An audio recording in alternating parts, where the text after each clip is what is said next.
حضرات التماس ہے کہ ایک مرتبہ پھر سورہ حمد کی تلاوت فرما کر ذاکرہ اہل بیت مرحومہ صغیر فاطمہ بنت سید علی متقی جعفری کی روح کو ایصال فرمائیں۔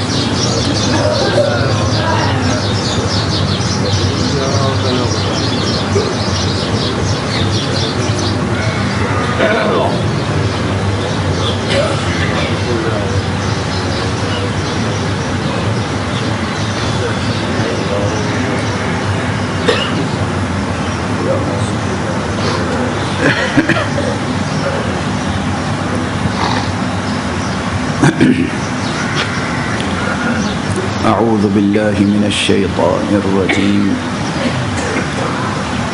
بسم اللہ الرحمن الرحیم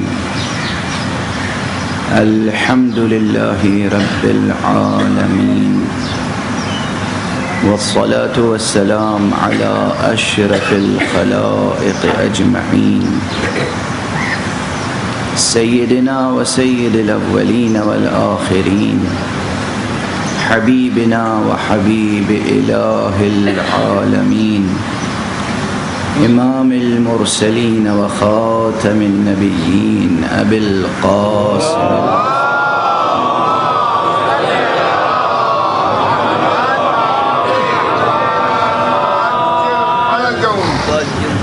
وعلى أهل بيته الطيبين الطاهرين الهداة المهديين المعصومين المظلومين واللعنة الدائمة على أعداء الدين أجمعين أما بعد فقد قال الله تعالى عز اسمه في محكم كتابه ومتقن خطابه بسم الله الرحمن الرحيم الله لا إله إلا هو الحي القيوم لا تأخذه سنة ولا نوم صلوات الله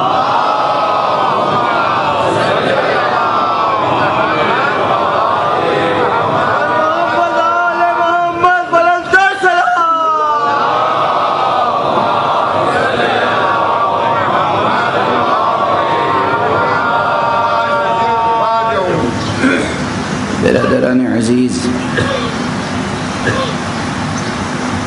عنوان گفتگو آپ حضرات کے ذہنوں میں ہے توحید اور حسین۔ حقیقت میں تو یہ 10 روز صرف حسین پر رونے کے لیے،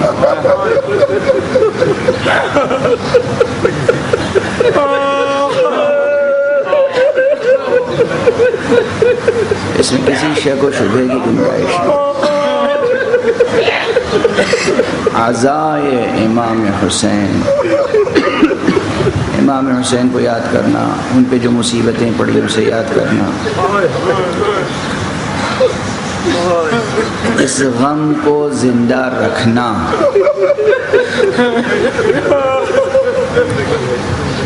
سب سے بڑا فریضہ ان 10 دنوں میں یہی ہے۔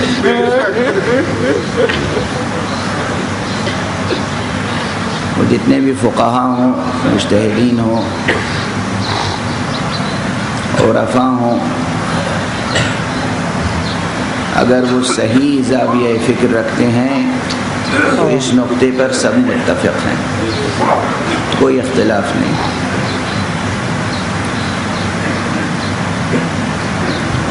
کسی اہل تحقیق نے، کسی اہل توحید نے، کسی صوفی صافی نے، کسی اہل دل، اہل صفا نے کبھی اس نقطے میں اختلاف نہیں کیا، نہ کر سکتا ہے۔ یہ اور بات ہے کہ یہ ہستیاں وہ ہیں، ان کے فضائل بیان ہوں تو انسان خدا سے قریب ہوتا ہے،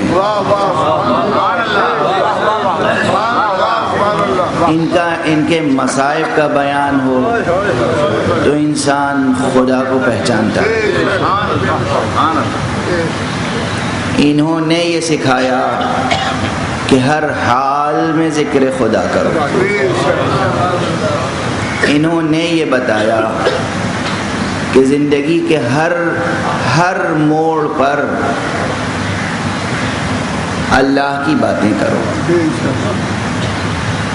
صلح کا موقع ہو تو اللہ کی باتیں کرو، جنگ کا موقع ہو تو اللہ کی باتیں کرو، گھر میں بیٹھے ہو خلوت نصیب ہو تو اللہ کو یاد کرو، جنگ کا میدان ہو، تیر برس رہے ہوں، تلواریں چل رہی ہوں، تلواروں سے تلواریں اور نیزوں سے نیزے ٹکرا رہے ہوں، تب بھی یاد خدا کرو۔ نہ صرف یہ کہ انہوں نے یہ تعلیم فرمایا، انہوں نے یہ ارشاد فرمایا، انہوں نے یہ کر کے دکھایا۔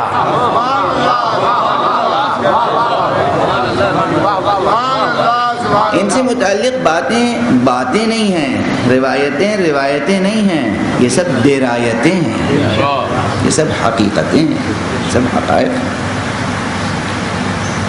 مگر میدان احد میں رسول اللہ صلی اللہ علیہ وآلہ وسلم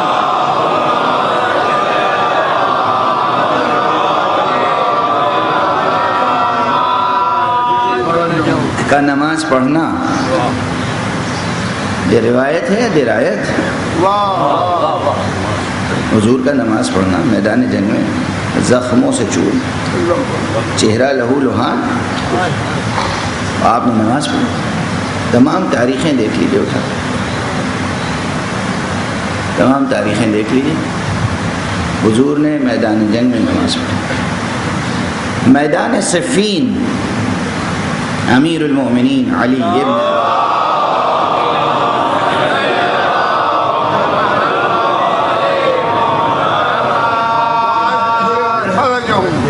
نماز کا وقت آ گیا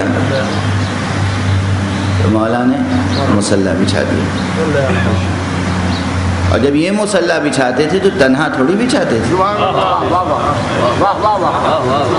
یہ تو وہ ہستیاں ہیں کہ جب یہ تکبیر کہتی ہیں تو کائنات کا ذرہ ذرہ اللہ اکبر کہتا ہے، جب یہ تسبیح کرتے ہیں تو ذرہ ذرہ تسبیح کرتا ہے۔ جس کا دل چاہے ان کے محضر میں آ کر ذروں کی تسبیح سن لے، بشرطے کہ وہ اس منزل پر فائز ہو، اس کے دل کے کان کھلے ہوئے ہوں۔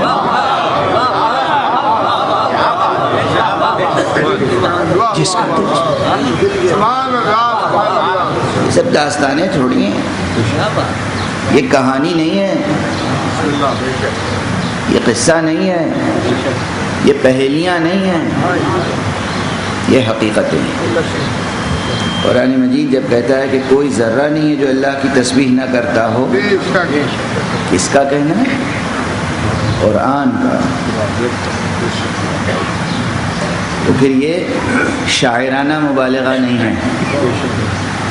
اگر یہ قرآنی بیان ہے تو یہ پھر شاعرانہ مبالغہ نہیں ہے، اس لیے کہ شعر کی تو نفی کی گئی ہے، کہا ہے نا وَمَا عَلَّمْنَاهُ الشِّعْرَ وَمَا يَنبَغِي لَهُ، ہم نے اپنے پیغمبر کو شاعری نہیں سکھائی ہے، یعنی یہ قرآن یہ حقائق ترجمان ہے، یہ حقائق کا بیان ہے، یہ شاعری نہیں ہے۔ جب شاعری نہیں ہے تو ذروں ذروں کا تسبیح کرنا یہ صرف استعارہ نہیں ہے، ایک دلاویز بیان ضرور ہے مگر حقیقت کا بیان ہے، تخیل کا اظہار نہیں ہے،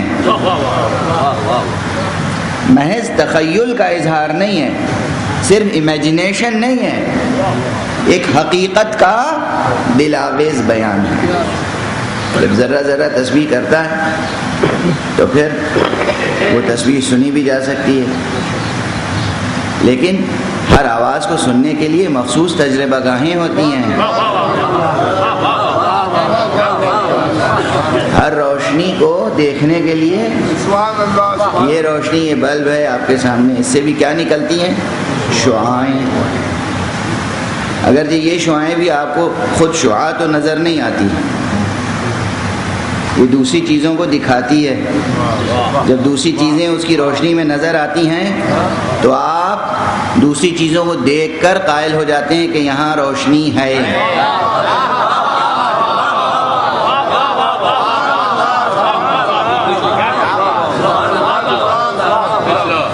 کبھی کبھی یہ ضرور ہوتا ہے کہ جب شعاعیں یکجا ہو جاتی ہیں تو ان شعاعوں کے درمیان جو فضا میں ذرات ہوتے ہیں وہ ذرات بھی ایسے تابناک ہو جاتے ہیں کہ آپ اسی چمکتے ہوئے ذروں کو قیاس کرتے ہیں کہ یہ روشنی کی کرنیں ہیں.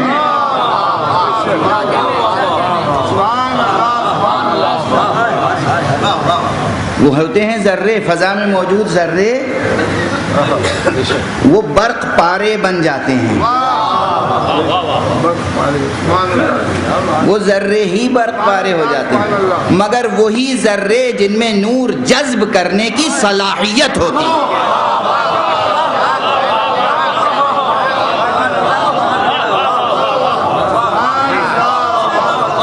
صلوات پڑھ دیجیے.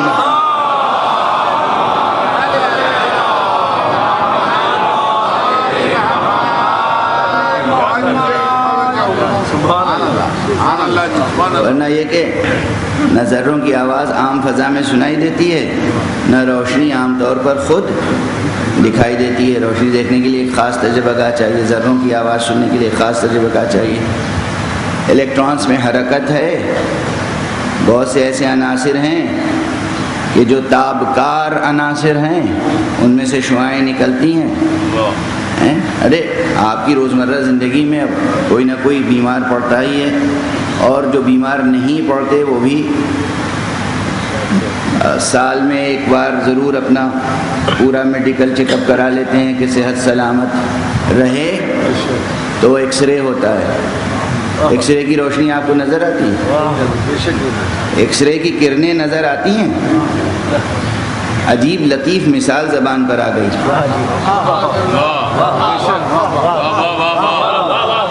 یہ روشنی جو تھوڑی بہت خود بھی نظر آتی ہے، یہ صرف ظاہر کو دکھاتی ہے. وہ ایکس رے جو خود ہرگز نظر نہیں آتی، ظاہر نہیں باطن تک کو دکھا دیتی.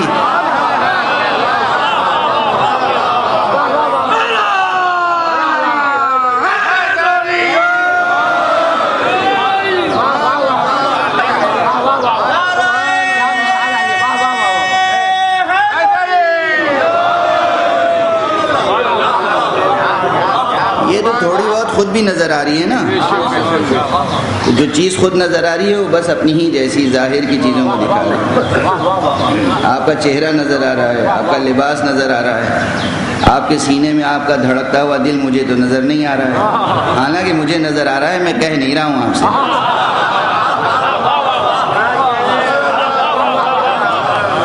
عام طور پر نظر نہیں آتا، عام طور پر نظر نہیں آتا. ہمیں تو کیا کیا نظر آتا ہے ہم نہیں کہتے.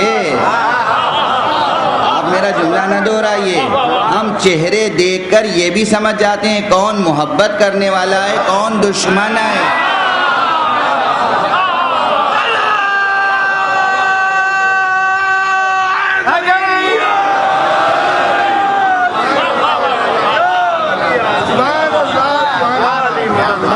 اور یہ کوئی بڑا دعویٰ تھوڑی ہے، یہ بہت سادہ سی بات ہے، بہت سادہ سی بات ہے. آپ کے منہ کی بات میں کہہ رہا ہوں. یہ معیار، یہ مقیاس، یہ میزان آپ کے پاس بھی ہے. یہ فضائے مجلس میں آنے والے سب جانتے ہیں. ایک ایسا کارآمد، ایک ایسا عمدہ اوزار ہے ہمارے پاس جس کی ریڈنگ کبھی غلط نہیں ہوتی.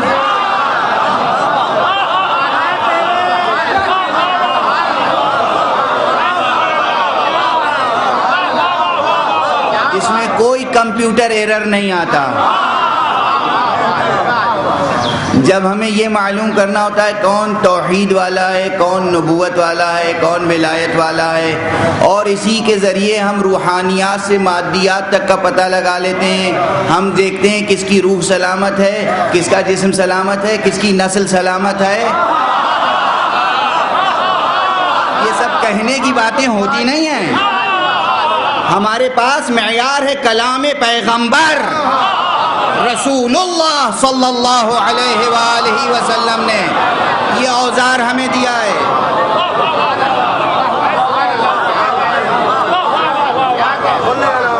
حضور نے یہ اوزار دیا ہے، لیکن وہی شفاف اوزار ہے، وہ لوہے کا نہیں ہے، پیتل کا نہیں ہے، اسٹیل کا نہیں ہے، ہیرے کا نہیں ہے، سونے کا نہیں ہے، چاندی کا نہیں ہے، مادی نہیں ہے، آنکھوں سے نظر نہیں آ سکتا، اس اینک سے نظر نہیں آ سکتا۔ اس اینک سے نظر آتا تو وہ بھی ظاہر کو دکھاتا، خود بھی دکھائی دیتا، دوسری چیز کو بھی دکھاتا۔ وہ ایسا ہے جو خود نظر نہیں آتا اور باطن کو دکھا دیتا۔ نور محبت علی ابن ابی طالب، صلوات پڑھنے محمد۔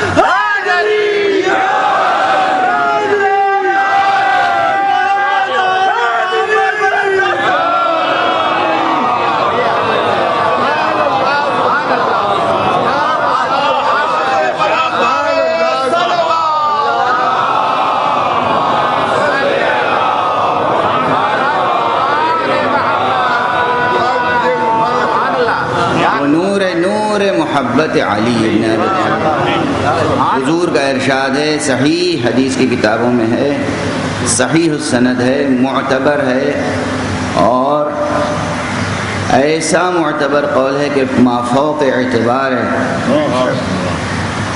بڑے بڑے صحابہ نے نقل کیا ہے۔ ہم تو ادب سے بہت سوں کا نام نہیں لیتے،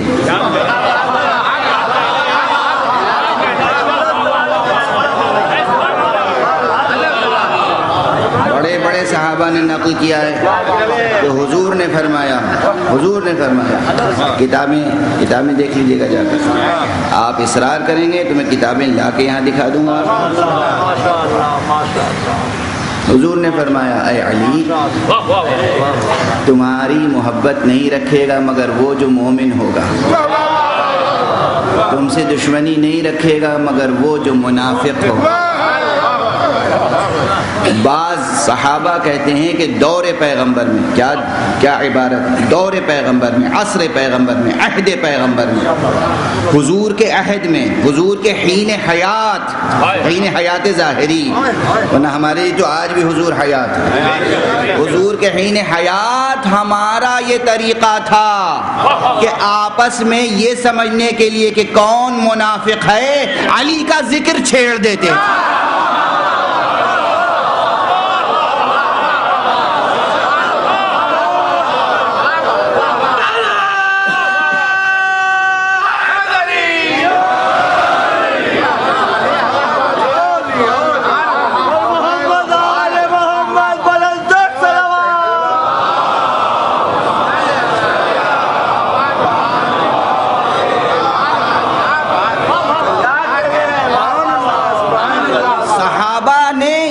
قیاس و معیار استعمال کیا ہے، قائم تو پیغمبر نے کیا ہے، سب سے پہلے یہ عمل صحابہ نے کیا، خود آپس میں ایک دوسرے کے دل کا سراغ لینے کے لیے۔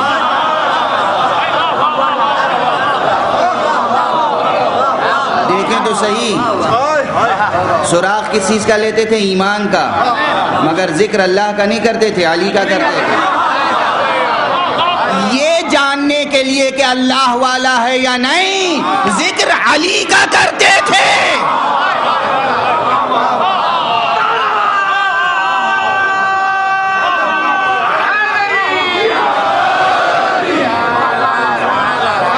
صحابہ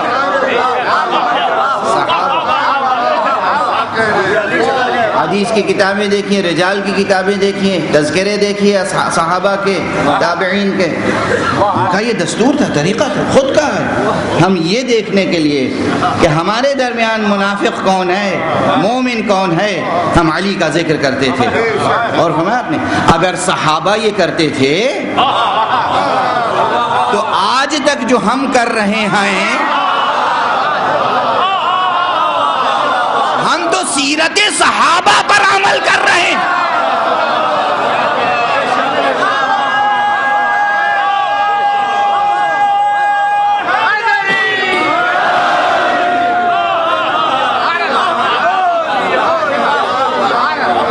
یعنی یہ عجیب منطق ہے، کہیں تو آپ شرط لگاتے ہیں کہ صحابہ کی سیرت پر عمل کیا جائے، اور اگر کوئی عمل نہیں کرتا تو حکومت سے محروم کر دیتے ہیں، اور اگر کوئی عمل کر رہا ہے تو اس سے بھی ناراض رہتے ہیں۔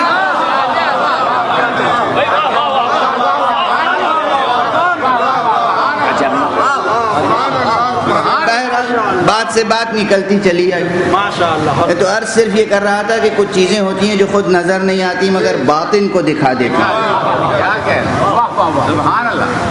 یہ روشنی جو آنکھوں سے نظر آتی ہے یہ باطن کو نہیں دکھاتی، اور ایکس ریز جو ہیں وہ خود نظر آتی ہی نہیں مگر باطن کو دکھا دیتی ہیں۔ اور حب علی کی تو شان یہ کہ نظر بھی آتی ہے اور نہیں بھی آتی، ظاہر کو بھی دکھاتی ہے، باطن کو بھی دکھاتی ہے۔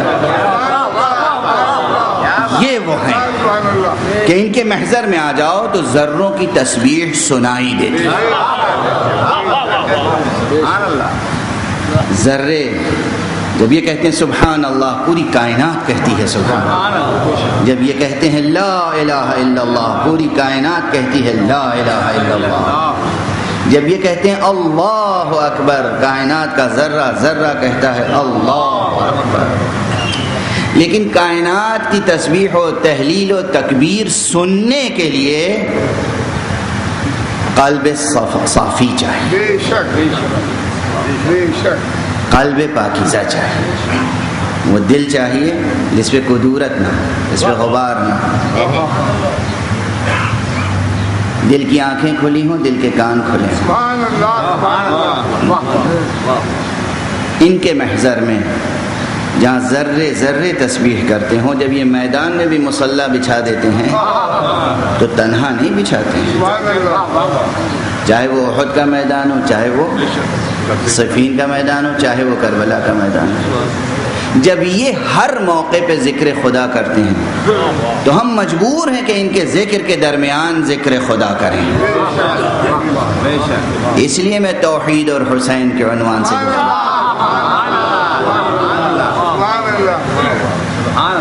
ذکر حسین کا لازمی تقاضا ہے ذکر توحید۔ علامہ کی صحت و سلامتی کے لیے بآواز بلند صلوات۔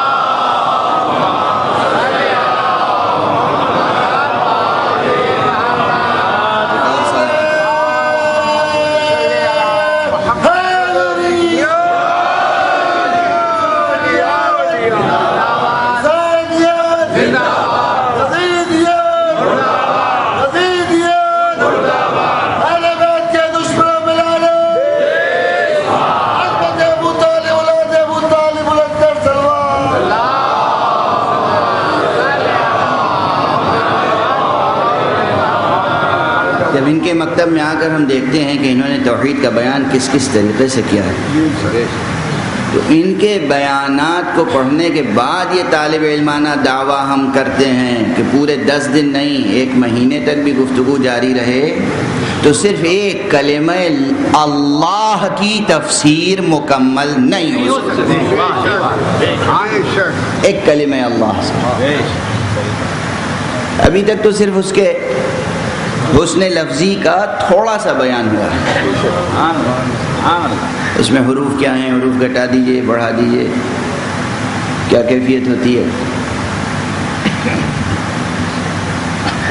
اب یہ بحث بالکل رہ گئی، خالص مکتبی ہے، صرف ذکر کر کے عنوان بحث ذکر کر کے آگے بڑھ جاؤں گا، تاکہ اگر کوئی طالب علم ہو، کسی کی طبیعت میں جستجو ہو، کسی کے ذہن میں جولانی ہو، تو وہ جائے کتابوں کا مطالعہ کرے، تحقیق کرے کہ لفظ مبارک اللہ کے اشتقاق میں بحث ہے، یہ مشتق کہاں سے ہے، اس کا روٹ ورڈ کوئی ہے یا نہیں ہے، کوئی ریشہ سخن ہے یا نہیں ہے، یعنی اس کی ایٹیمولوجی میں بحث ہے کہ یہ لفظ نکلا کہاں سے، کہیں سے نکلا یا خود مستقل ایک لفظ ہے۔ دونوں رائے ہیں، اور دونوں رائے معمولی اصحاب علم کی نہیں ہیں۔ سبحان اللہ سبحان اللہ۔ خلیل ابن احمد فراہیدی صاحب کتاب العین، یہ وہ شخص ہے جس نے عربی زبان کی سب سے پہلی ڈکشنری لکھی۔ کتاب العین سب سے پہلی ڈکشنری ہے، سب سے پہلی کتاب ہے عربی لغت کی، اور کیا عمدہ کتاب ہے، آج تک اس کی اہمیت اپنی جگہ برقرار ہے۔ خلیل کا یہ نظریہ ہے کہ لفظ اللہ کسی سے مشتق نہیں ہے، لفظ اللہ مشتق نہیں ہے۔ گویا خلیل یہ کہنا چاہتے ہیں کہ جس طرح ذات لم یلد ولم یولد ہے،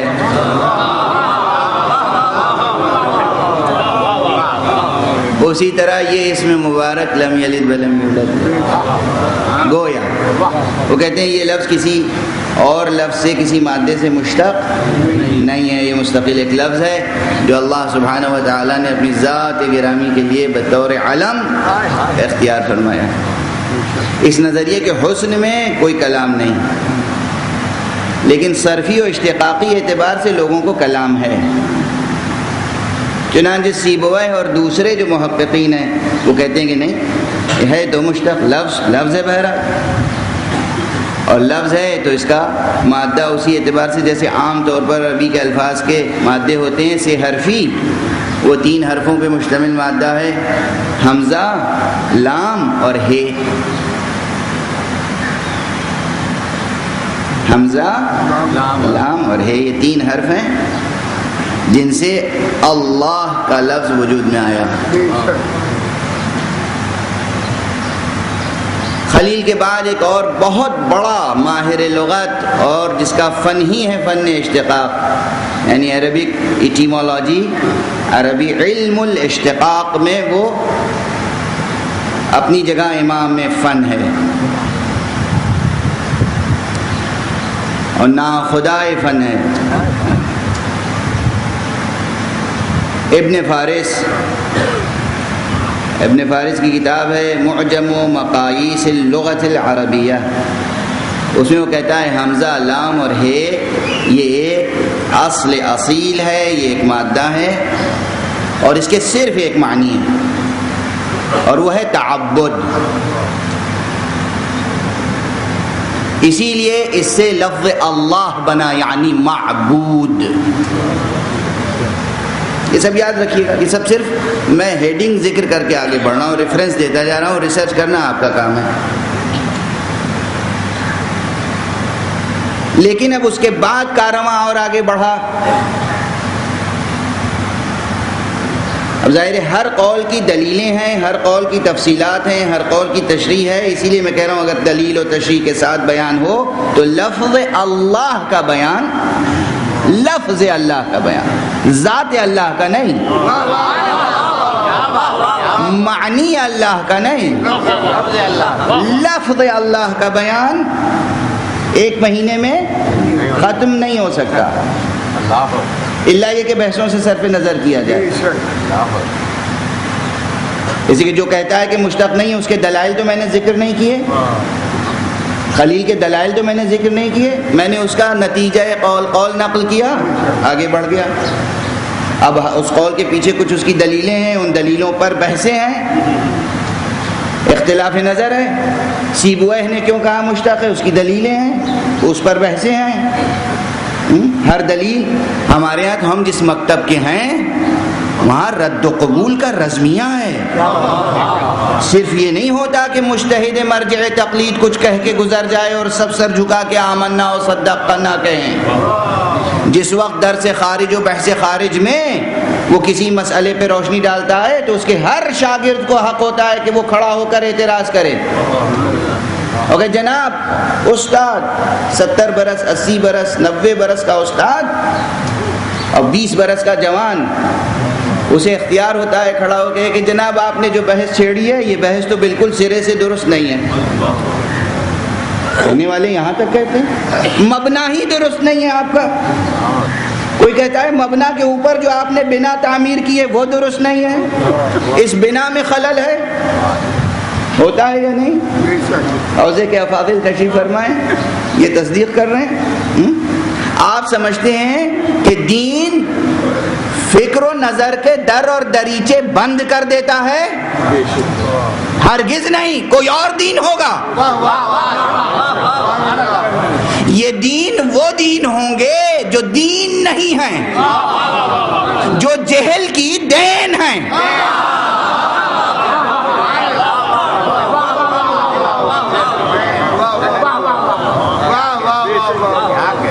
دین اللہ کے نزدیک صرف اسلام ہے. اسلام کی کتاب قرآن نے معلوم ہے فکر و نظر کو کس قدر جھنجھوڑا ہے. موقع نہیں، میں صرف عرض کر کے آگے بڑھ رہا ہوں. یہ قرآن ہے جو کہتا ہے ہرگز تم کسی بات کا اقرار نہ کرو جب تک کہ تمہیں اس کا علم نہ ہو.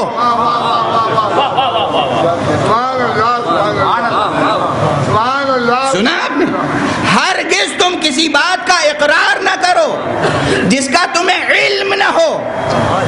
صرف اقرار کی بات نہیں ہے، دوسری جگہ کہا ہرگز تم کسی بات کا انکار نہ کرو جب تک تمہیں اس کا علم نہ ہو. یہ اسلام ہے، یہ قرآن ہے. دنیا، یہ بت پرست دنیا قرآن کی دشمن اسی لیے ہے. قرآن آنکھیں کھولنے کو کہتا ہے، یہ آنکھیں بند کر کے بت پرستی کرتے ہیں. صلوات پڑھ دیں محمد و آلہ.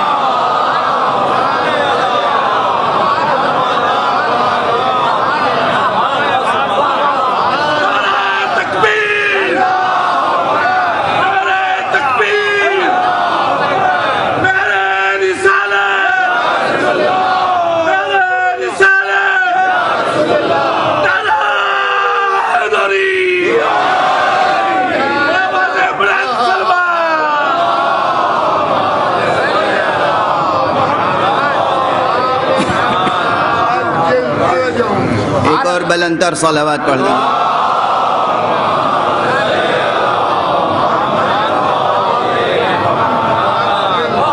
سنا آپ نے قرآن کیا کہتا ہے؟ ہرگز کسی چیز کو قبول نہ کرو جب تک کہ اس کا علم نہ ہو. ہرگز کسی چیز کو رد نہ کرو جب تک کہ اس کا علم نہ ہو. ہرگز کسی بات پر عمل نہ کرو جب تک علم نہ ہو. ہرگز کسی کے پیچھے نہ چلو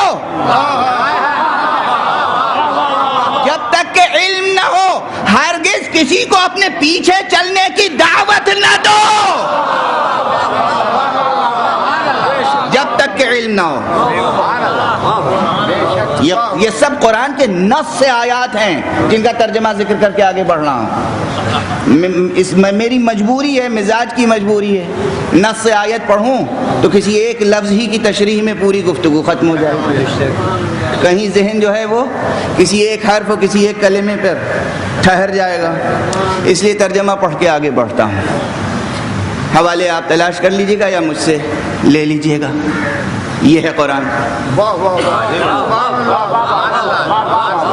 نہ کوئی چیز قبول کرو بغیر علم، نہ کچھ رد کرو بغیر علم. اور ہمارے اس قرآنی دستور کے مطابق جو نظام تعلیم ہے وہ ہمارا نظام تعلیم ہے. حوزہ علمیہ قوم مشہد نجاف، یہاں جو درس خارج ہوتا ہے بحث خارج ہے. اصول ہو، فقہ ہو، عقائد کی بحث ہو. جس طرح آپ کہتے ہیں نا عقیدہ جب بیان ہوتا ہے تو سر جھکا کے سن لیجئے. یہ جتنے سر پہ عمامے رکھے ہوئے ہیں، ایک بھی ایسا نہیں ہے جو سلامتی سے عقیدہ قبول کر لے۔ واہ واہ واہ واہ واہ واہ، سبحان اللہ، واہ واہ، کیسے مان لیں؟ کوئی بات کیسے مان لیں؟ ابن سینا کا جملہ میں شاید کہہ چکا ہوں، یہ جملے برابر دہراتا ہوں۔ ابن سینا نے کہا ہے کہ اگر کوئی شخص، کوئی فرد کسی کی کوئی بات بغیر دلیل کے مان لیتا ہے تو وہ انسانیت کی ماہیت سے خارج ہو جاتا ہے۔ واہ واہ واہ واہ، سبحان اللہ، انسان کی فطرت میں دلیل طلب کرنا ہے، فطرت میں دلیل طلب کرنا ہے۔ بغیر دلیل کے آپ نہ کوئی بات مانتے ہیں نہ کوئی بات کرتے ہیں، مگر آپ کو احساس نہیں ہوتا ہے۔ اتنی لطافت سے اس ذات لطیف نے منطق کو آپ کی سرشت میں رکھا ہے کہ آپ کو اس کا وزن محسوس نہیں ہوتا، اگرچہ وہ علم میزان ہے۔ وہ ہے علم میزان، اس میں بڑا وزن ہے، اسی سے ہر چیز میں وزن پیدا ہوتا ہے، اسی سے ہر بات میں وزن پیدا ہوتا ہے، لیکن اتنی وزنی چیز اتنی لطافت سے رکھی ہے کہ آپ باتیں کرتے ہیں مگر آپ کو پتہ نہیں چلتا کہ اس میں دلیل بھی ہے۔ اب یہاں تک جب ذہن آ گیا تو میرا جی چاہتا ہے کہ ایک اور لطیف تر بات گزارش کر دوں، اور اس سے یہ بحث اور باز ہوگی اور کھلے گی۔ قرآن مجید ایک بات بھی جب وہ دعوت دیتا ہے کہ تم کوئی بات کسی کی قبول نہ کرو جب تک کہ علم نہ ہو، رد نہ کرو جب تک کہ علم نہ ہو، عمل نہ کرو جب تک کہ علم نہ ہو، تو خود کیسے ممکن ہے کہ وہ کوئی بات کہے بغیر دلیل؟ سبحان اللہ، سبحان اللہ۔ لیکن شان یہ ہے، اللہ اکبر، صنعت کلام باری تعالی یہ ہے کہ ہر کلمہ دلیل بدامہ ہے، واہ واہ واہ واہ واہ، ہر کلمہ واہ واہ واہ واہ، دلیل کے ساتھ ہے۔ ایک حکیم کا، ایک فلسفی کا، ایک عارف کا، ایک مفسر کا کمال یہی ہے کہ وہ اس کلام کے ساتھ اس کی دلیل کو بھی کشف کر لے۔ دلیل کہیں باہر سے لانے کی ضرورت نہیں، دلیل اسی کے ساتھ ہے، ساتھ دلیل ہے۔ دیکھیے اب اس طرح قرآن پڑھنے کی کوشش کیجیے گا جیسے میں گزارش کر رہا ہوں۔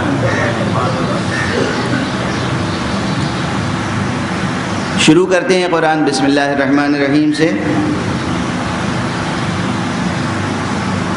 الحمد للہ رب العالمین۔ اصلاً یہیں پر بسم اللہ اور الحمد سے ہی معلوم ہو جاتا ہے کہ قرآن کا موضوع توحید ہے، جو میں برابر کہتا رہا ہوں کہ اصل موضوع قرآن توحید ہے، وہ یہیں سے معلوم ہے۔ الحمد للہ رب العالمین، تمام تعریفیں اس معبود برحق کے لیے ہیں جو رب العالمین۔ دیکھیے پڑھنے اور سمجھنے کا اسلوب عام طور پہ لوگ سمجھتے ہیں یہ ایک بیان ہے، عام طور پہ لوگ سمجھتے ہیں یہ ایک دعویٰ ہے، اور پھر اس کی دلیل ڈھونڈنے کہیں اور جاتے ہیں، سبحان اللہ، سبحان اللہ، ہے نا؟ بے شک، اسے ایک دعویٰ سمجھتے ہیں، ایک بیان سمجھتے ہیں، ایک اسٹیٹمنٹ سمجھتے ہیں کہ تمام تعریفیں اللہ کے لیے ہیں، وہ رب العالمین ہے، وہ رحمان الرحیم ہے، وہ مالک ہے، اس سب کو بیان سمجھتے ہیں، دعویٰ سمجھتے ہیں۔ توجہ رکھیے گا، حالانکہ یہ بیانات صرف بیانات نہیں ہیں، یہ دلیل کے ساتھ ہیں۔ یہ جو کہا گیا الحمد للہ، یہ صرف ایک مبتدا خبر نہیں ہے، یہ ایک جملہ نہیں ہے، یہ ایک اسٹیٹمنٹ نہیں ہے۔ الحمد للہ خود بیان ہے، خود آپ اپنی دلیل۔ کیسے؟ جب کہا تمام تعریفیں اللہ کے لیے ہیں۔ توجہ رکھیے گا، اس لطیف بحث کو سمجھیے۔ تمام تعریفیں اللہ کے لیے ہیں، یہ بیان خود آپ اپنی دلیل ہے. تمام تعریفیں اللہ کے لیے ہیں. کیوں اللہ کے لیے؟ اس لیے کہ وہ اللہ ہے. ابھی بات باز نہیں ہوئی. ایک جناب ذوالفقار صاحب نے کہی واہ زور سے, اور یہ تو ایسے ہی کہتے رہتے ہیں واہ واہ.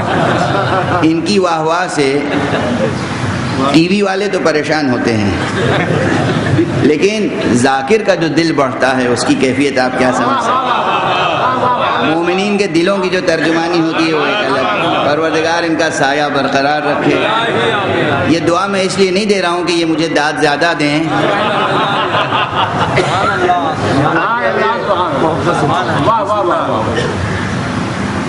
یہ ان کا جوش ایمانی ہے. ابھی بات کھلی نہیں, میں مثال دوں گا سب واضح ہو جائے گی. فرض کیجئے کہیں کوئی کھڑا ہوا ہے دروازے پہ. یہ جناب نجم الحسن صاحب جس طریقے سے عزاداروں کا استقبال کرتے ہیں وہ بجائے خود ایک مثالی بات ہے. میں اس لیے نہیں کہہ رہا ہوں کہ وہ میرے میزبان ہوتے ہیں, بلکہ جس تواضع سے, جس انکسار سے وہ ایک ایک فرد کا استقبال کرنے کی کوشش کرتے ہیں. اور میں اس کا شاہد ہوں, گواہ ہوں کہ وہ اپنے بیٹوں کو تربیت کرتے ہیں, پوتوں کی تربیت کرتے ہیں کہ دیکھو کیسے فرش عذاب بچھایا جاتا ہے, دیکھو کیسے عزاداروں کی عزت کی جاتی ہے. دیکھیے یہ سب چیزیں نسلاً بعد نسل منتقل ہوتی ہیں گھر والوں کی تربیت سے. آپ غافل نہ ہوں, آپ یہ نہ سوچیں کہ ہر چیز بچے خود دیکھ کر سیکھ لیں گے. بعض چیزیں سکھانی پڑتی ہیں. قبل اس کے کہ آپ اپنے بچوں کی شکایت کریں, پہلے اپنے گریبان میں جھانک کر دیکھ لیں آپ نے بچوں کا حق ادا کیا, آپ نے تربیت میں کوئی کوتاہی تو نہیں کی, آپ نے امانت میں جو میراث میں تہذیب ملی ہے وہ منتقل کی یا نہیں کی. جب بچے آپ کے ساتھ گستاخی کرتے ہیں, کسی بھی ماں باپ کے ساتھ جب بچے گستاخی کرتے ہیں, جو کہ اب عام ہوتی جا رہی ہے, اب تو وہ دور آ گیا ہے نا جب گستاخی کو گستاخی نہیں سمجھا جاتا.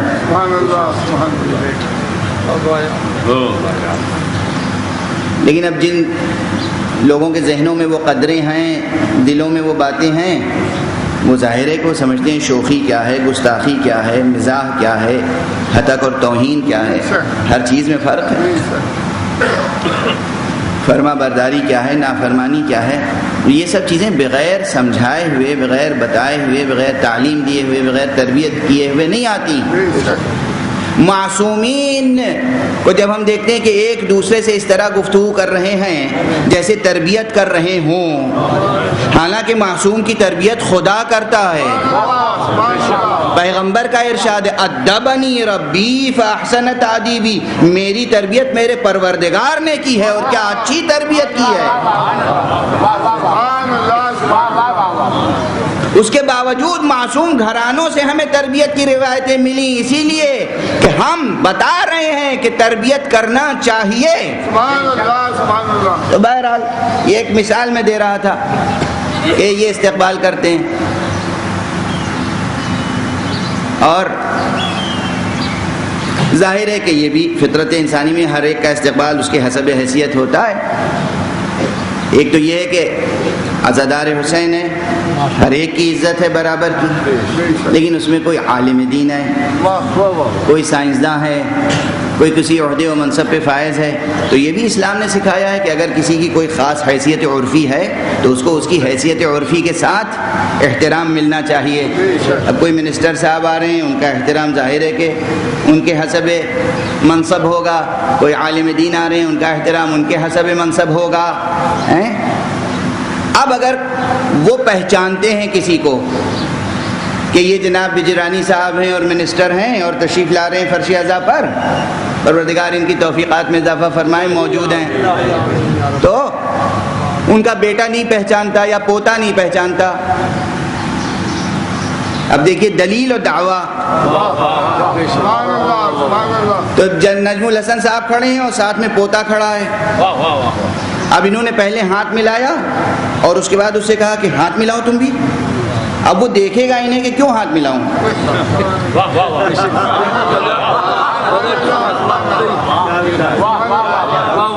اتنے لوگ آ رہے ہیں تو آپ نے نہیں کہا کہ ہاتھ ملاؤ، ان سے کیوں کہہ رہے ہیں ہاتھ ملاؤ؟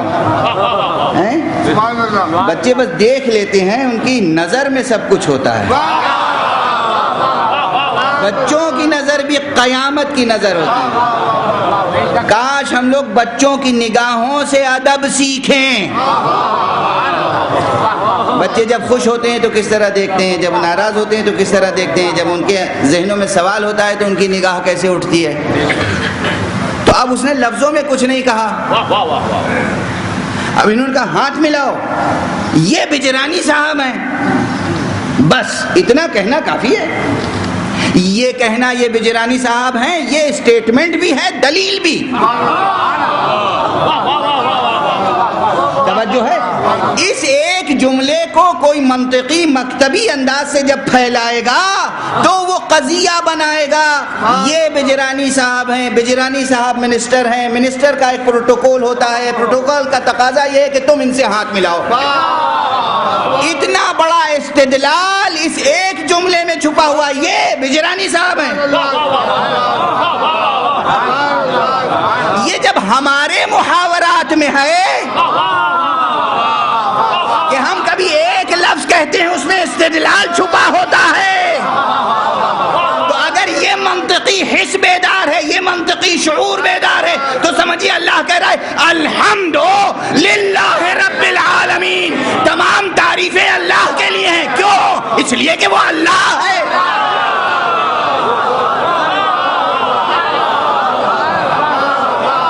صلوات پڑھ دیجئے محمد والے.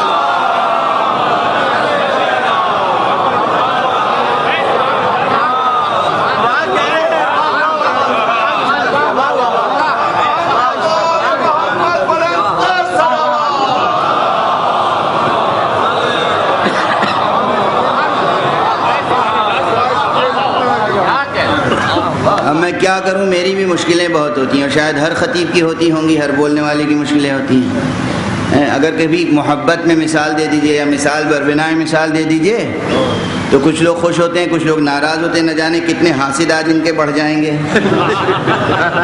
خدا ان کو حاسدوں کے شر سے محفوظ رکھے. نہ جانے کتنے لوگ مجھ پہ اعتراض کریں گے کہ یہی تھے، چونکہ منسٹر تھے اس لیے آپ ان کی تعریف کر رہے تھے. اتنی بار آج آپ نے ان کا نام ممبر سے لیا، کوئی ایسا ہو تو جسے مثال میں پیش کیا جائے.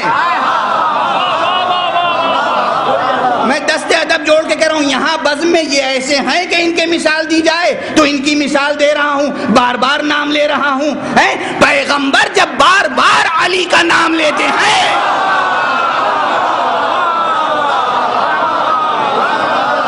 یہ نہ سمجھے کوئی کہ علی عزیز قریب ہیں اس لیے نام لیتے ہیں. علی ہیں کہ ان کی مثال دی جائے. صلوات پڑھ دے محمد.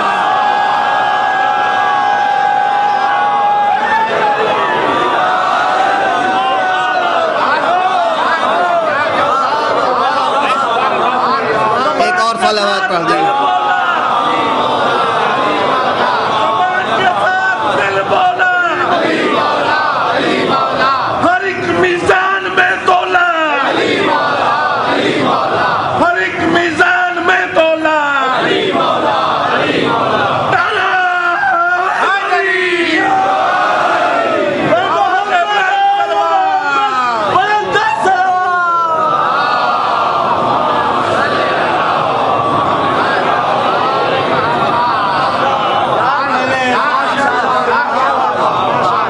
قرآن پڑھیے گا آپ قرآن پڑھیے گا. ہر لفظ بیان بھی ہے، دلیل بھی. یہ جو کہا الحمدللہ، اس کی 4-5 دلیلیں دیتا چلا گیا پروردگار. تمام تعریفیں اللہ کے لیے ہیں. کیوں؟ اس لیے کہ وہ اللہ ہے. پہلی دلیل. رب العالمین، کیوں؟ اس لیے کہ وہ رب العالمین ہے. یہ بیان نہیں، دلیل ہے. جو رب العالمین ہوگا وہ ذات ایسی ہوگی کہ تمام تعریفیں اس میں پائی جائیں گی. ممکن نہیں ہے کہ کوئی ایسی ذات رب العالمین ہو جس میں صفات نہ ہو، جو لائق ستائش نہ ہو. یا بعض صفات ہوں بعض نہ ہوں؟ یہ ممکن نہیں ہے. تو یہ رب العالمین جو ہے یہ دلیل ہے الحمدللہ کی، بیان نہیں ہے. الرحمن الرحیم، بسم اللہ الرحمن الرحیم میں ایک بار الرحمن الرحیم آ گیا تھا، اب یہ دوبارہ کیوں آیا؟ دلیل ہے، اور ایسی قوی دلیل ہے کہ دوہرا کے کہنا پڑ رہا ہے.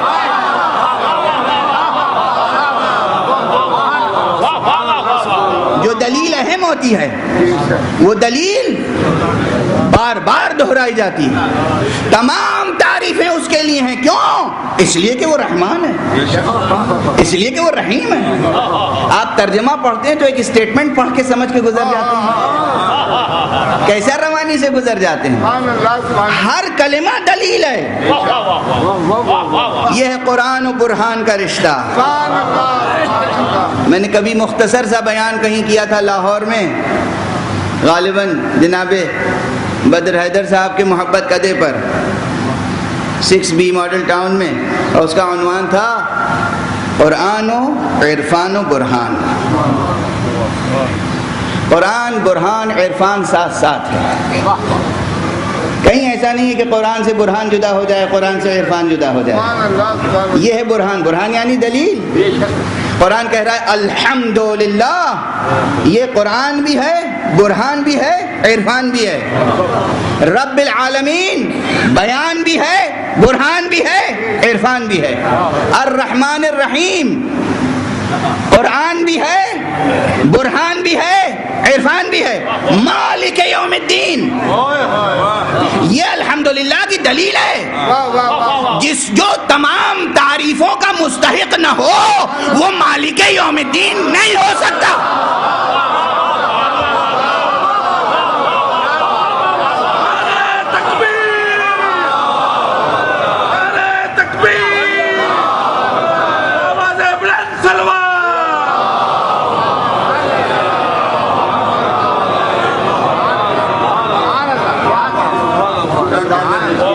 مالک یوم الدین ہے، اس لیے تمام تعریفیں اس کے لیے ہیں، اور تمام تعریفیں اس کے لیے ہیں اس لیے کہ وہ مالک یوم الدین ہے. مبتدا خبر ہے، خبر مبتدا، بیان دلیل ہے، دلیل ہی بیان. یہ صنعت کلام معجزہ ہے، یہ کسی بشر کا کام نہیں ہے، خالق بشر کا کام. صلوات پڑھتے محمد.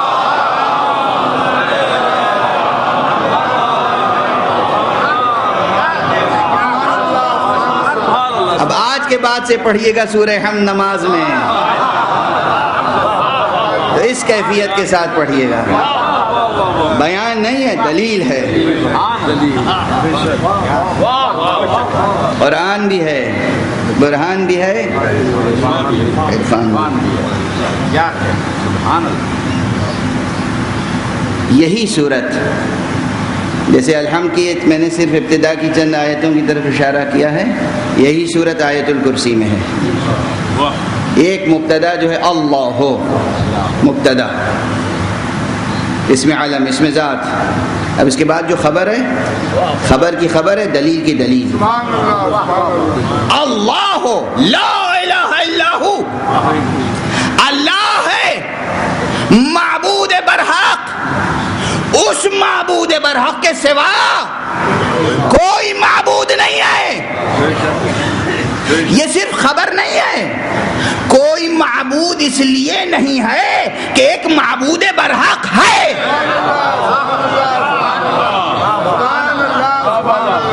چونکہ وہ معبود برحق ہے، اس لیے کسی باطل کی ضرورت ہی نہیں ہے، گنجائش ہی نہیں ہے. اور دیکھو اللہ ہو، لا الہ الا ہو، ارے تمہارا ایک معبود برحق ہے، کسی اور کی تمہیں ضرورت ہی نہیں ہے، کوئی ہے ہی نہیں اس کے علاوہ. اس ایک کے علاوہ کسی کو بطور معبود قبول نہ کرو. قرآن کا قرآن، بیان کا بیان، دلیل کی دلیل، برہان کی برہان، عرفان کا عرفان. یہ قرآن ہے. اللہ لا الہ الا هو الحی القیوم. صفت کی صفت ہے، دلیل کی دلیل. اب دامن وقت میں گنجائش نہیں ہے کہ میں الحی القیوم کی طرف آگے بڑھوں، اس لیے کہ ابھی تو لفظ اللہ کی بحث باقی ہے، ابھی لا الہ الا ہو کی بحث باقی ہے. میں عرض کر رہا تھا صرف یہ کہ بعض حضرات کہتے ہیں کہ لفظ اللہ مشتق نہیں ہے، اور یہ کہنے والوں میں سب سے بڑا نام تو خلیل ابن احمد کا ہے. بہت بڑا نام ہے خلیل ابن احمد، اور آپ کے لیے بھی بہت بڑا نام ہے خلیل ابن احمد. بتاؤں آپ کو ایسا ریفرنس دوں کہ آپ کبھی خلیل ابن احمد کو بھلا نہیں سکیں گے. آپ کو عشق ہے نا مولا علی سے؟ خدا کی قسم بڑے سے بڑے مجمع میں جا کے کہو آپ کو عشق ہے نا علی ابن ابی طالب سے، یہ چیز ایسی ہے کسی کی مجال نہیں ہے، ہمت نہیں ہے کہ کہے نہیں آئے. نہیں ہے کہہ کر کوئی رسوائی مول نہیں لینا چاہتا. صلوات پڑھ دے محمد والے.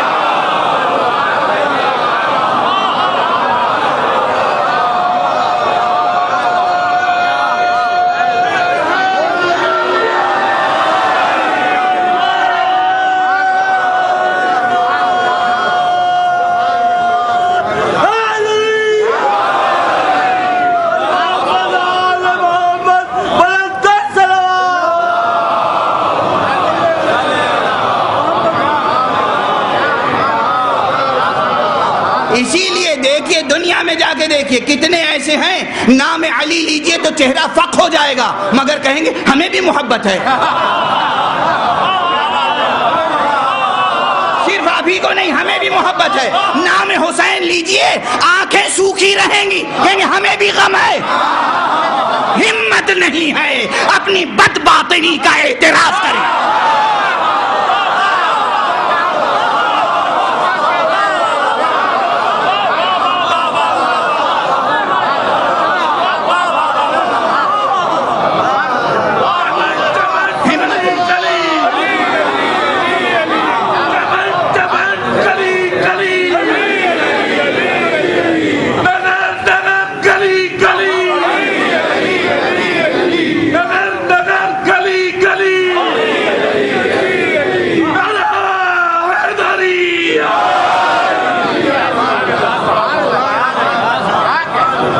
خلیل احمد، جنہوں نے خلیل ابن احمد فراہیدی صاحب کتاب العین، یوں ہی نہیں کتاب کا نام العین رکھا ہے. میں کہتا ہوں یہ بھی تائید ربانی ہے. یہ تھا صاحب عین، یہ تھا صاحب چشم بصیرت، یہ تھا صاحب چشم معرفت. اس لیے اس سے کسی نے پوچھا کہ علی ابن ابی طالب کے بارے میں کیا خیال ہے؟ معلوم ہے کیا جواب دیا؟ کہا کہ ساری خلقت سے ان کی بے نیازی اور ساری خلقت کی ان سے نیاز مندی دلیل ہے کہ وہ امام برحق ہے.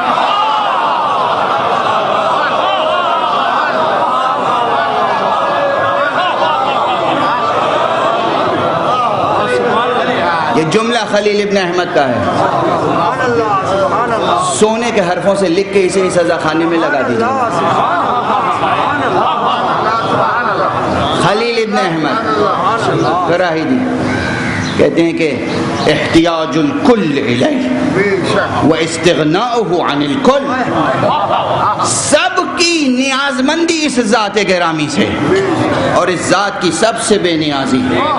دلیل ہے کہ یہ امام ہے، یہی دلیل ہے کہ یہ اس کا بنایا ہوا امام ہے جو حق صمد ہے، جو خود بے نیاز ہے.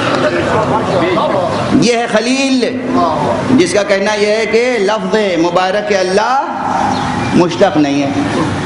اب قول قبول کیا جائے نہ کیا جائے یہ مدرسے والوں کے سپرد کیا ہے. خلیل ابن احمد سے کہتا ہوں اس کی روح سے کہ وہ فارسی مصرع دہراتا رہے. وہ قول شعر مراب مدرسے کے برد، ہائے میرا شعر مدرسے کون لے گیا، ہائے میرا شعر مفتیوں کے حوالے کس نے کر دیا. سبحان اللہ سبحان اللہ. یہ مدرسے والے نہ جانے کہ ہمیشہ سے بدذوق مانے جا رہے ہیں. سبحان اللہ سبحان اللہ. کچھ ایسا کیجئے کہ مدرسہ باذوق بن جائے یا کم سے کم اس کا امپریشن بدل جائے. دیکھ رہا ہوں آپ کو بیان کسی اور سے کے لیے. یا کی یعنی واسمعیہ جا رہا. عربی کی مسئلہ ہے، عربی کی مسئلہ ہے، اس کا ترجمہ ٹھیٹھ ہماری اردو زبان میں ہے تو، مگر وہ ٹھیٹھ زبان میری زبان سے آپ لوگوں کو اچھی نہیں لگتی تو میں اسے اور بگاڑ کے بیان کر رہا ہوں کہ وہ ایک مسئلہ ہے ہندی کی بھی اردو کی، جس کا ترجمہ یہ ہوتا ہے کہ بیٹی سے میں کہہ رہا ہوں مگر مقصد یہ ہے کہ بہو سن لے.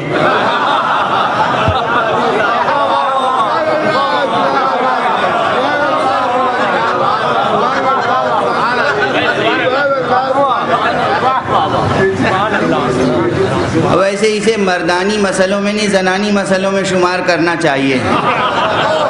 تو میں نے کہا کہہ رہا ہوں. اصل مسئلہ تو یہ ہے کہ بیٹی سے میں کہہ رہی ہوں، مقصد یہ ہے کہ بہو سن لے. عربی میں یہ ہے کہ میں تم سے کہہ رہا ہوں، مقصد یہ ہے کہ پڑوسن سن لیں. یا کی یعنی بی بی میں کہہ تو رہا ہوں تم سے، واسمعیہ جا رہا، مقصد ہے کہ پڑوسن سن لے. یہ عربی کی مسئلہ ہے، ورنہ ارباب مدارس کی خدمتیں بے شمار ہیں. اہل مدارس نے زبان کی، ادب کی، فلسفے کی، حکمت کی، تہذیب کی، ثقافت کی جو خدمت کی ہے اس کا اعتراف کیا جانا چاہیے.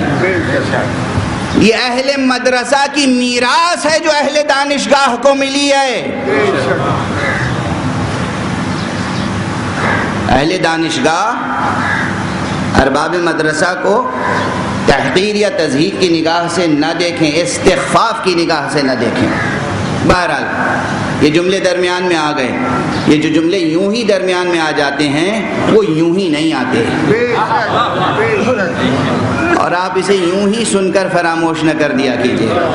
ان جملوں کو بھی یاد رکھا کیجیے. بہرحال یہ خلیل ابن احمد کا قول ہے، اس پہ بحث ہے. مدرسے میں گھمسان کی بحث ہوتی ہے اور زیادہ تر لوگ اسے قبول نہیں کرتے، وہ کہتے نہیں مشتق ہے. اب کچھ لوگ کہتے ہیں کہ مشتق نہیں ہے، اور وہ ان میں بھی اختلاف ہے. وہ کہتے ہیں روٹ ورڈ تو یہی ہے، حمزہ لام اور ہے، مگر اس کے معانی ایک سے زیادہ ہیں. میں نے کہا ابن فارس کہتے ہیں بس ایک معنی ہے اور وہ ہے تعبد، لیکن دوسرے کہتے ہیں اس میں تحیر کے معنی بھی ہیں، اس میں عاجزی کے معنی بھی ہیں، اس میں سکون کے معنی بھی ہیں. بے شک یہ سب معنی ہیں مگر ضمنی. سبحان اللہ سبحان اللہ. حل یہ ہے، اتنی جلدی حل پیش تو نہیں کرنا چاہیے، مگر ظاہر ہے کہ یہ حضرت آیت اللہ العظمیٰ وحید خراسانی کی بحث تو ہے نہیں کہ جہاں نتیجے 1 مہینے کے بعد اور کبھی کبھی 1 سال کے بعد سامنے آتے ہیں. اور یہاں تو 10 دن کی بحث ہے، 9 دن کی، اور یہاں نتیجہ کچھ نہ کچھ پیش کر کے جانا ہے. اس مادے میں، اس روٹ ورڈ میں توجہ رکھیے گا. بس وقت کے دامن میں گنجائش نہیں رہ گئی بالکل. اب میں وقت سے تجاوز کر رہا ہوں معذرت کے ساتھ. اصل معنی ایک ہے اور وہ ہے تعبد. اسی لیے لفظ اللہ بنا یعنی معبود برحق. لیکن معبود برحق کی ذات وہ ہے کہ کن ہے ذات کو دریافت کرنے کے لیے عقل بشری کامیاب نہیں ہو سکتی. جب کامیاب نہیں ہو سکتی تو کبھی تحیر کا شکار ہوتی ہے، صرف حیرت، کبھی عاجزی کا اعتراف کرتی ہے، کبھی سجدہ ریز ہو کر اسی کی بندگی سے میں مشغول ہو کر سکون پاتی ہے. اس لیے یہ سب معنی اس میں سمٹتے چلے گئے. اسی لیے عرفاء نے کہا ہے کہ ایک لفظ اللہ، یہ لفظ مبارک، یہ لفظ نورانی، یہ اسم جلالہ، صرف اس ایک لفظ سے غور کرتے چلے جاؤ تو سب سے پہلے جو کلمہ ملتا ہے وہ ہے سبحان اللہ.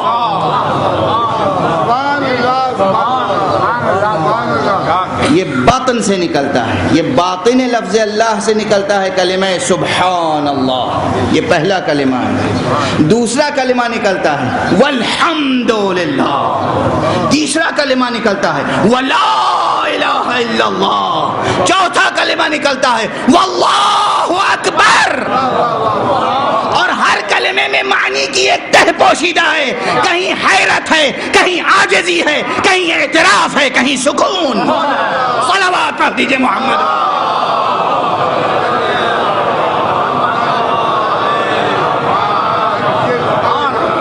ایک اور صلوات پڑھیں محمد۔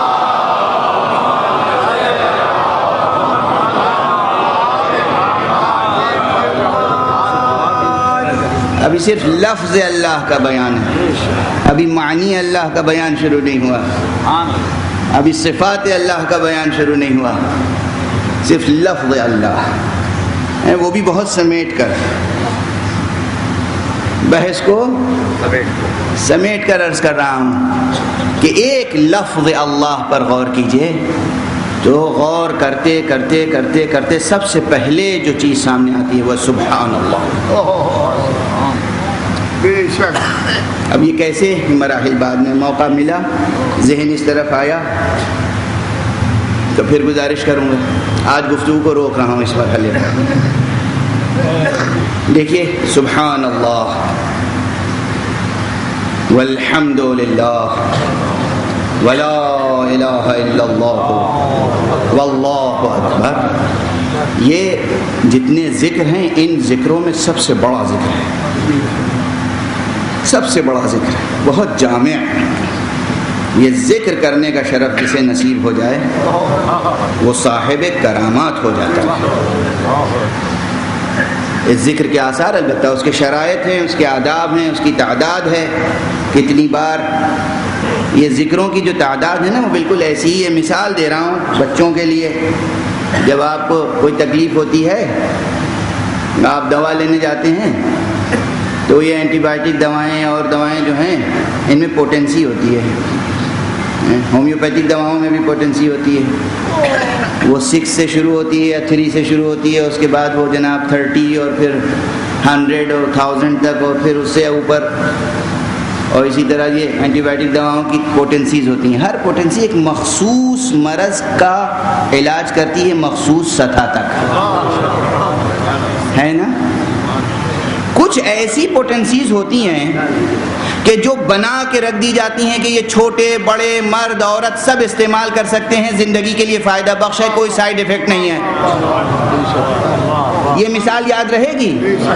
تو یہ جتنے ذکر ہیں ان تمام ذکروں میں تعداد ہے، اس تعداد میں ان شرائط میں ان آداب کے ساتھ ذکر کرو گے یہ آثار حاصل ہوں گے، مگر ایک خاص پوٹنسی رسول اللہ نے بنا کے دے دی کہ ہر نماز کے بعد 34 بار اللہ اکبر، 33 بار الحمدللہ، 33 بار سبحان اللہ کہو، چھوٹا کہے بڑا کہے، مرد کہے عورت کہے، وطن میں ہو سفر میں ہو حضر میں ہو، یہ سب کے لیے قربت خدا کا وسیلہ ہے۔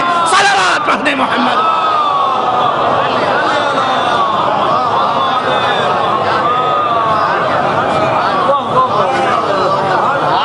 ایک اور صلوات پڑھ دیجیے۔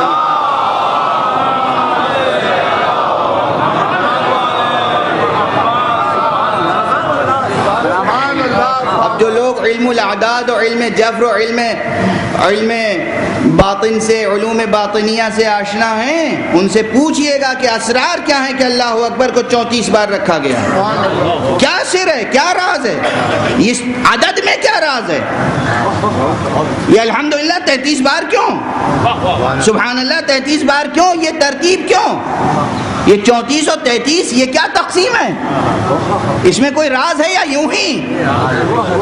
کوئی عمل خدا کا یا رسول کا بغیر حکمت کے نہیں ہوتا۔ اور اس نسخہ کیمیا میں اتنا اثر ہے کہ جسمانی طاقت بھی نصیب ہوتی ہے، روحانی طاقت بھی نصیب ہوتی ہے، اور اگر صرف اس تسبیح کو کوئی پورے اخلاص کے ساتھ پورے آداب کے ساتھ کہتا رہے، ملائکہ اس کی زندگی کے کاموں کو آ کر انجام دیتے ہیں۔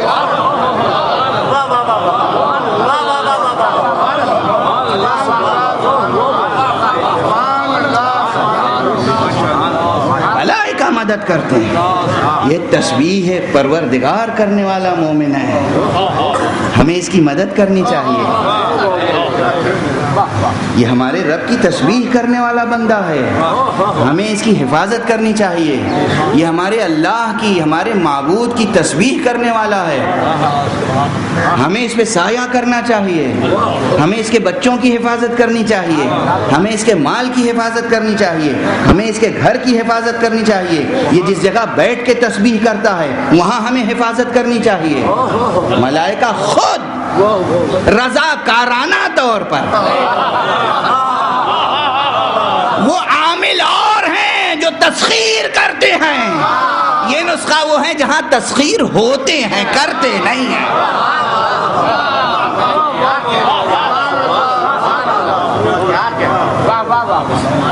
بس اب کبھی کبھی مجھے بھی تعلی کر لینے دیا کیجئے.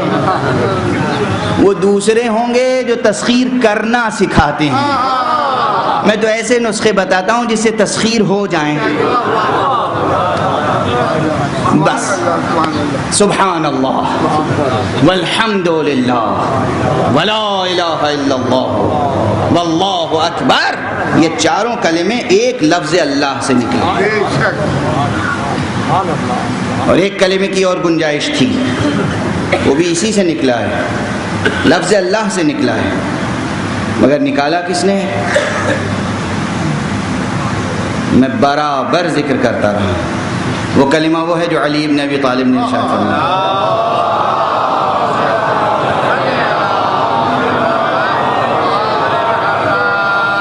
کلمہ کیا ہے؟ بس زیادہ دیر پڑھنے کی اب کوئی گنجائش نہیں. علی نے میدان کارزار میں کہا تھا انا للہ و انا الیہ راجعون. یہ جملہ لفظ مبارک اللہ سے نکلا ہے.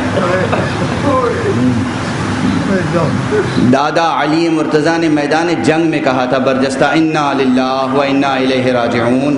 حسین علی اصغر کو ہاتھ پر لے کر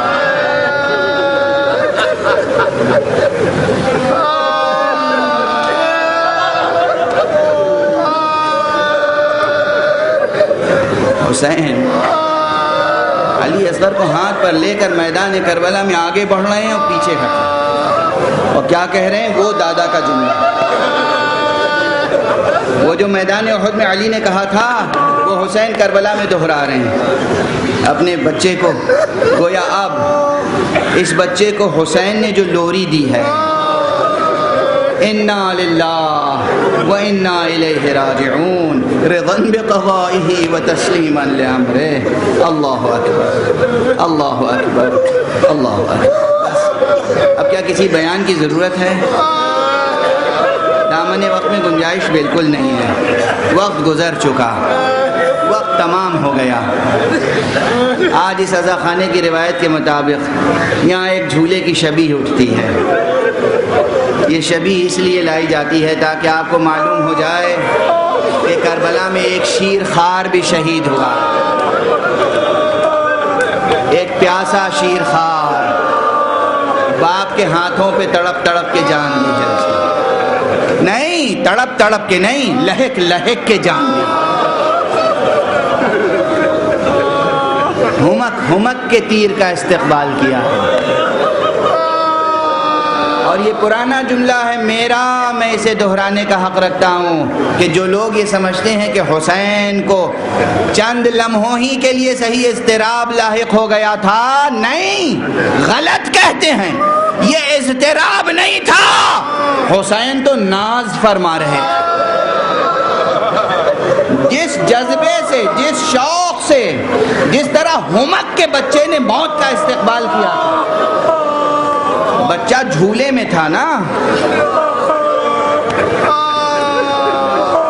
اب یہاں رسم ہے کہ جب میں عمامہ سر سے اتاروں گا تو وہ شبیہ لے کر آ جائیں گے, پھر بیان مصائب کا سلسلہ رک جائے گا.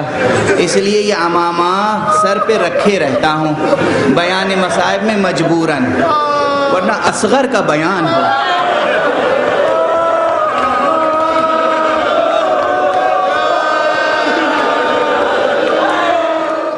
ابھی میں زندہ ہوں, یہ گریے کی آوازیں کیوں بلند ہیں؟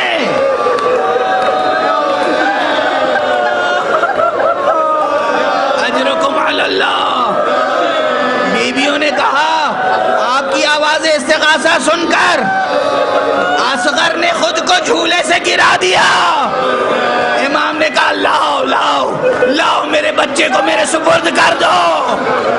رباب کی آغوش سے لیا, دامن ابا سے ڈھانپا, میدان میں گئے, حجت تمام کی. ایک مرتبہ فرمایا اگر تمہاری نگاہ میں حسین گناہگار ہے, یہ بچہ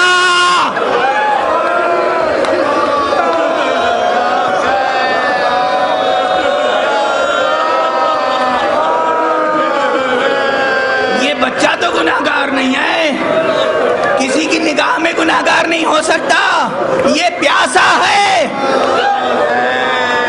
اب یہاں پر روایتیں ہیں, روایتیں مختلف ہیں, یا یہ کہ ایک ہی واقعے کے کچھ اجزاء کسی راوی نے بیان کیے, کچھ اجزاء کسی راوی نے بیان کیے, سارے اجزاء ایک جگہ نہیں ملتے. روایتوں کو جمع کیجئے تو منظر یہ ترتیب پاتا ہے کہ آپ نے پہلے فوج کو خطاب کیا اور اس کے بعد یہ کہا کہ اگر تم یہ سمجھتے ہو کہ اس بچے کے نام سے پانی لے کر میں پی لوں گا, میں اسے اس جلتی ہوئی ریت پر لٹائے دیتا ہوں, تم خود آ کر پانی پلا دو. ہاں یہ ناز و نعم سے پلنے والا بچہ جو ابھی تک گہوارے میں تھا, ماں کے آنچل کے سائے میں تھا, میدان میں باپ کی رضا کے سائے میں آیا, اب جلتی ہوئی ریت پر پڑا ہوا.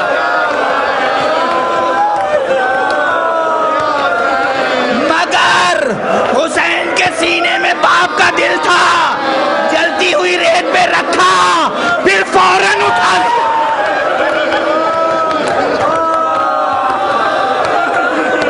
کے فرمایا بیٹا تم حجت خدا کے فرزند ہو, اپنی پیاس کا خود بیان کرو. بچے نے چہرہ فوج کی طرف پھرایا, سوکھی ہوئی زبان ہونٹوں پہ پھرائی, فوج میں قیامت چلا.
پکاری ماں کے یہ کیا کرتے ہو غضب اصغر, نہ پھیرو آنکھوں کو اے میرے تشنہ لب اصغر, نہ پھیرو آنکھوں کو اے میرے تشنہ لب اصغر. چلے ہو روٹ کے کیوں ماں سے بے سبب اصغر, آؤ گودی میں لوں نظریاں تم کو دوں, لوریاں تم کو دوں, میں جھلاؤں تمہیں جالے من جھولنا, جھولیے اصغر گل بدن جھولنا, جھولیے اصغر گل بدن جھولنا. ہوا یہ بانو ذی جہاں کو قلب کا جو بیاناک بیاناک یا حیدر یا حیدر, والیناک والیناک یا حیدر یا حیدر, بیاناک بیاناک یا حیدر یا حیدر, والیناک والیناک یا حیدر یا حیدر, بیاناک بیاناک یا حیدر یا حیدر, والیناک والیناک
ما ننساك يا حيدر يا حيدر حبيناك يا حيدر يا حيدر ما ننساك يا حيدر كل نبض يردد حبنا للحب